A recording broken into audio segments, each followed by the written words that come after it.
వస్తున్నా. తలుపులు బాత్తుడు వినపట్లా?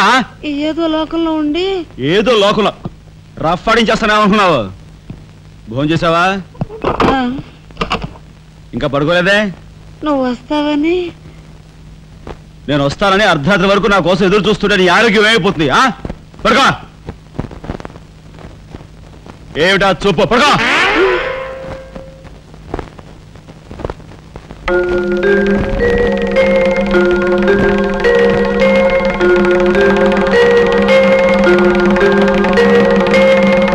ఏమండి, రాఘవ్కు పంపించాల్సిన 25,000 గురించి ఏం ఆలోచించారండి? అదే అర్థం కావటం లేదు లక్ష్మి. ఆ 25,000 సంగతి అలా వచ్చు. కనీసం ట్రైన్ ఛార్జీలకైనా ఇచ్చి 4-5 రోజులు ఎలాగోలా ఆ 25,000 పంపిద్దామని చెబుదామన్నా ఈ 500 అయినా పుట్టేటట్లేవు. ఒక పని చేయండి, నా దుద్దులు తాకట్టు పెట్టి. వద్దు లక్ష్మి, వద్దు. ఈ సంగతి తెలిస్తే రాఘవ్ అసలు చదివే మానేస్తానంటాడు. నేనే ఇంకో ప్రయత్నం ఏదైనా చేస్తాను. గురు, బ్రహ్మాండమైన ఐడియా. ఈ డొక్కు కెమెరా అమ్మేస్తే కనీసం 200 రావచ్చు. నేను 10th క్లాస్ పాస్ అయినప్పుడు మా నాన్నగారు కొనిచ్చిన వాచ్ ఇది అమ్మితే 100 గ్యారెంటీ. ఈ కళ్ళజోడు ఉండ్రా, ఇవన్నీ అమ్మగా వచ్చిన డబ్బుతో కనీసం మా అన్నని ఈ రాష్ట్రంలో దాటించలేం. ఇంకా 5 రాష్ట్రాలు దాడాలి తను. అదేమి చూడండిరా. 2,000కు 1 రూపాయి తక్కువ అయితే కెట్టదురా అంటే జిడ్డులో పట్టుకుంటారు. అయ్యో, ఏం జెంట్లమెన్ గారు, ఏంటి గొడవ? ఏం లేదు బాబు, మా ఇంట్లో అద్దెకున్న మనిషిని ఖాళీ చేయించి పెట్టవయ్యా అన్న. కాస్త రవిడేజం చేసి దానికి 2,000 అడిగాడు. కొంచెం తగ్గించుకోవయ్యా అన్నాను. చాచి లంపకాయ కొట్టాడు. ఇదిగో మధ్యపేరం 1000 రూపాయలు ఇస్తావా? నీ ఇల్లు ఖాళీ చేయించి పెడతాం. 1000 రూపాయల? అయితే పదండి. ఏంటి పదండి, అవన్నీ మా వల్ల కాదు, మా గురువు వల్లే అవుద్ది. అడ్డుగో. నమస్కారం గురువు గారు. 1000 రూపాయలకు మంచి బేరం ఒప్పుకున్నాం గురు.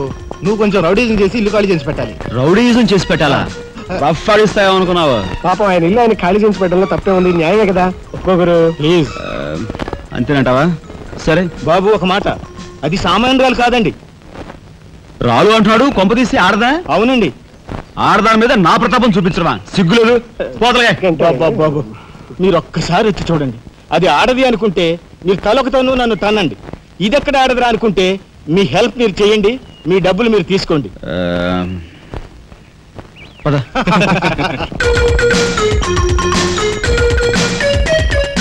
ఇదేనండి ఇల్లు. చెప్పానుగా, వెళ్ళు. తప్పదంటారా? మరేం భయం లేదు, వెళ్ళు.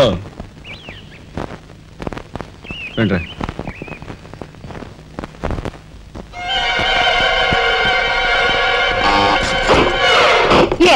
మా ఫ్యామిలీ రోడ్డు మీద ఉందమ్మా.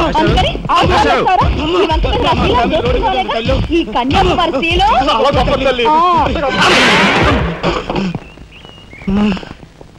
అయ్యా అమ్మా, వద్దు వద్దు అన్నాను. వెళ్ళు అన్నారు. తీరా లోపలికి వెళ్ళి చూస్తే అది మాత్రం ఆడదు కాదండి బాబు. దీని సంగతి నేను చూస్తా.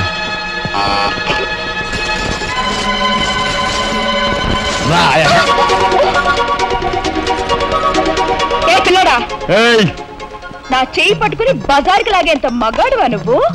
ఎంత ధైర్యం నిన్ను! చేయి చూసావు ఎంత రఫ్ ఉందా? నాతో పెట్టుకోకు, రఫ్ ఆడించేస్తా. నువ్వు నాతో పెట్టుకోకు, నీ పని చెప్తాను. సూరమ్మత, అప్పాయమ్మ, వెంకాయమ్మ, సీతమ్మత పొడుస్తా. పీకు, నీ బోటు పీకు. ఈ కత్తి ముయ్. పొడుసా, బోటు పీకో. కత్తి ముయ్. బోర్డు పీకో. రాయ్, మీరు లోపకెళ్ళంట్రా. దీని తాలూకా ఏది దొరుకుతా తీసి బయటపడండి. హలో మేడం, ఒక్క ఫోటో. Just wait.